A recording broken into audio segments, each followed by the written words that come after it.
ില്ല ശ്രീജിത്ത് പണിക്കർ, ഇപ്പോൾ ഈ ഹമാസിന്റെ ഇസ്രായേൽ ആക്രമണം ഉണ്ടായ സമയത്ത് ഇന്ത്യ എടുത്ത ഒരു നിലപാടുണ്ടായിരുന്നു. അത് ഹമാസിനെതിരെയുള്ള നിലപാടായിരുന്നു. പക്ഷേ പലസ്തീൻ ജനതയ്ക്ക് ഐക്യദാർഢ്യം തന്നെയായിരുന്നു ഇന്ത്യയുടെ ഭാഗത്തു നിന്നുണ്ടായത്. അത് വലിയ രീതിയിൽ ഇന്ത്യയിൽ വിമർശിക്കപ്പെട്ടതാണ്. പ്രത്യേകിച്ച് കേരളത്തിൽ ഇവിടെ ഇടതു വലതു മുന്നണികൾ ഈ രാജ്യത്തിന്റെ നിലപാടിനെതിരെ തന്നെ രംഗത്ത് വന്നിരുന്നു. അതിൽ ഈ നിലനിൽപ്പിന് വേണ്ടിയുള്ള പോരാട്ടം എന്ന രീതിയിലായിരുന്നു ചിത്രീകരിക്കപ്പെട്ടത്. അതുമാത്രമല്ല, കേരളത്തിൽ പോലും ഈ ഹമാസ് നേതാക്കൾക്ക് ആദരമർപ്പിച്ചുകൊണ്ട് പ്രകടനങ്ങൾ പോലും നടന്നതാണ്. ഈ അടുത്ത ദിവസം കോഴിക്കോട് പലസ്തീൻ ഐക്യദാർഢ്യം എന്ന് പറഞ്ഞുകൊണ്ടാണ് പ്രാർത്ഥനാ യോഗം സംഘടിപ്പിച്ചത്. എങ്കിൽ പോലും അവിടെ ഹമാസിനെ തള്ളി പറഞ്ഞിരുന്നില്ല.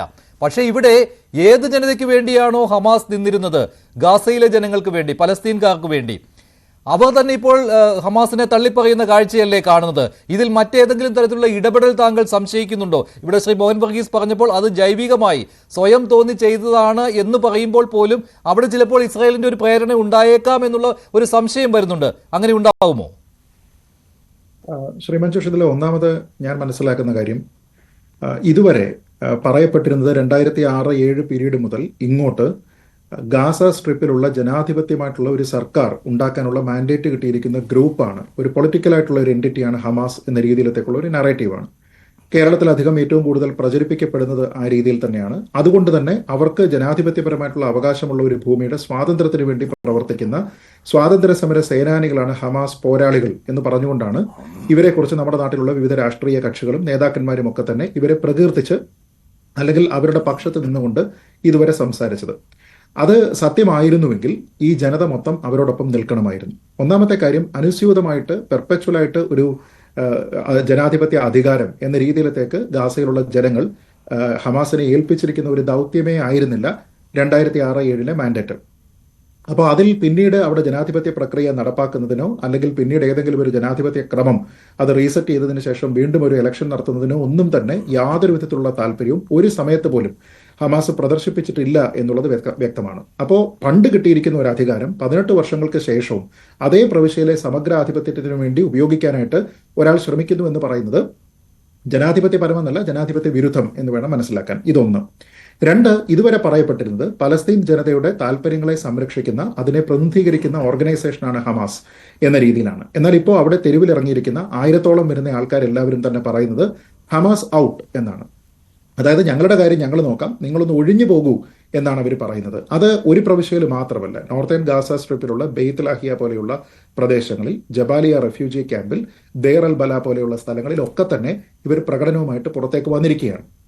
അപ്പോൾ ഇവർക്ക് ഏറ്റവും കൂടുതൽ പ്രാധാന്യമുള്ള വടക്കൻ ഗാസ പോലെയുള്ള പ്രദേശങ്ങളിൽ തന്നെ അവിടെയുള്ള ആൾക്കാർ ഈ പ്രൊട്ടസ്റ്റിന് വരുമ്പോൾ അവർ ഉയർത്തുന്ന മുദ്രാവാക്യങ്ങൾ പ്രസക്തമാണ്. ഒന്ന്, ശ്രീ മഞ്ജുഷ് തന്നെ പറഞ്ഞതുപോലെ ഹമാസ് ഔട്ട് എന്നാണ്.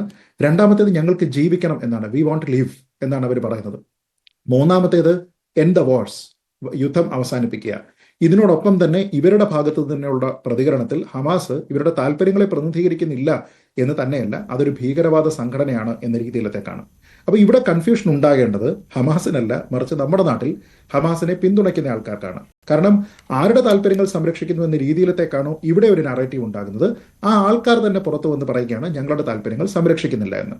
ഇനി രണ്ടാമത് മഞ്ജുഷ് ചോദിച്ച ആ ചോദ്യത്തിന്റെ ഭാഗം, അതായത് ഓർഗാനിക് ആണോ അല്ലയോ, ജൈവികമായിട്ടാണോ അല്ലയോ, ഞാൻ മനസ്സിലാക്കുന്നത് ജൈവികമായിട്ടാണ്, ഓർഗാനിക് ആയിട്ടാണ് എന്നാണ്. കാരണം ഒന്ന്, വളരെ സ്ട്രിക്റ്റ് ആയിട്ട് ജനവാസ പ്രദേശങ്ങളിലടക്കം വലിയ കൺട്രോൾ ഈ ഗാസയിൽ ഹമാസിനുണ്ട് എന്ന് നമുക്കറിയാം. അപ്പോൾ അങ്ങനെയുള്ള ഒരു പ്രദേശത്തേക്ക് നിങ്ങൾക്ക് കടന്നു കയറിക്കൊണ്ട് അവിടെ ആൾക്കാരെ കൺവേർട്ട് ചെയ്യിപ്പിക്കുക എന്ന് പറയുന്നത് എളുപ്പമുള്ള ഒരു കാര്യമല്ല.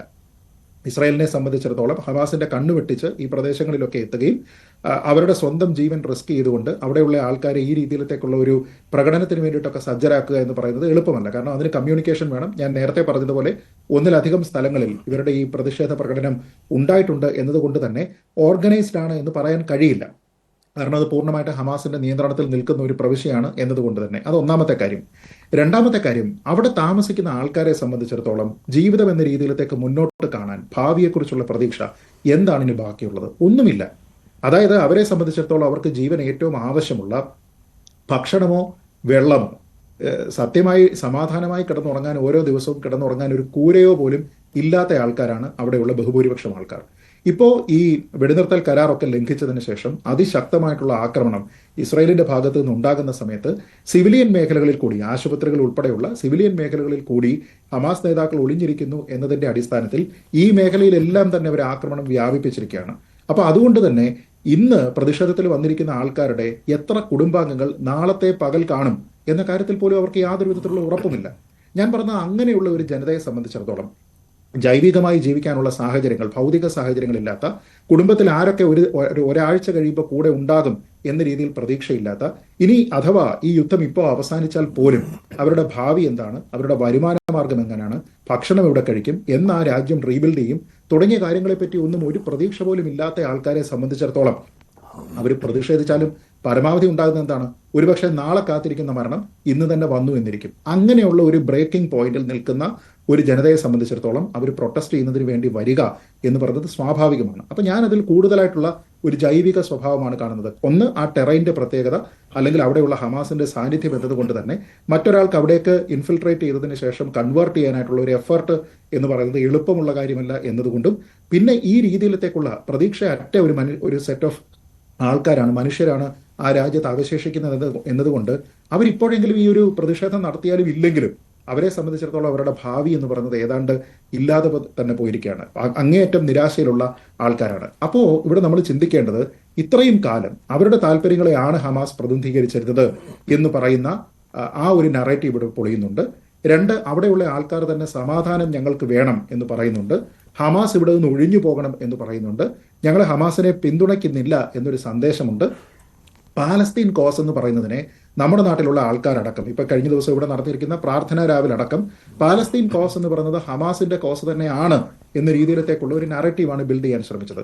പക്ഷേ പാലസ്തീനി ജനത പറയുന്നു പാലസ്തീൻ കോസ് എന്ന് പറയുന്നതും ഹമാസിന്റെ കോസ് എന്ന് പറയുന്നതും രണ്ടായി കാണണം. ശരി, അതാണ് ഏറ്റവും പ്രധാനപ്പെട്ട കാര്യം. ഇപ്പോൾ കേരളത്തിൽ ഏറ്റവും കൂടുതൽ ചർച്ച ചെയ്യപ്പെട്ടുകൊണ്ടിരുന്ന ഒരു വിഷയം കൂടിയായിരുന്നു ഇത്. പലസ്തീൻ അധിനിവേശ പോരാട്ടം എന്ന് പറയുമ്പോൾ അതിനെ ഹമാസുമായി ബന്ധപ്പെടുത്തിയായിരുന്നു പറയാറുള്ളത്. അതുകൊണ്ട് തന്നെയാണ് ഹമാസിനെ ഈ പോരാളികൾ എന്ന് പോലുമുള്ള വിശേഷണം കേരളത്തിൽ നിന്നുണ്ടായതും പലയിടങ്ങളിലും ഈ പറയുന്ന പ്രാർത്ഥനാ യോഗം പോലെയുള്ളവ പലസ്തീന് വേണ്ടി നടത്തുമ്പോൾ ആ സമയത്ത് ഹമാസിനെ കൂടി അതിലേക്ക്, ഹമാസിന്റെ പേര് കൂടി അതിലേക്ക് കൊണ്ടുവന്നിരുന്നതും. അത് മാത്രമല്ല ഹമാസ് നേതാക്കൾക്ക് വലിയ ആഘോഷങ്ങളിൽ പോലും, ഇത് കണ്ടതാണ്, നേരത്തെ ഇവിടെ ചർച്ച ചെയ്തതുമാണ്, ആദരവ് നൽകിയിരുന്നു, അവരുടെ ഫോട്ടോകൾ പ്രദർശിപ്പിച്ചിരുന്നു. അതും വലിയ രീതിയിൽ വിമർശന വിധേയമായി തന്നെ ചർച്ച ചെയ്തതുമാണ്. ശ്രീ സജിമോൻ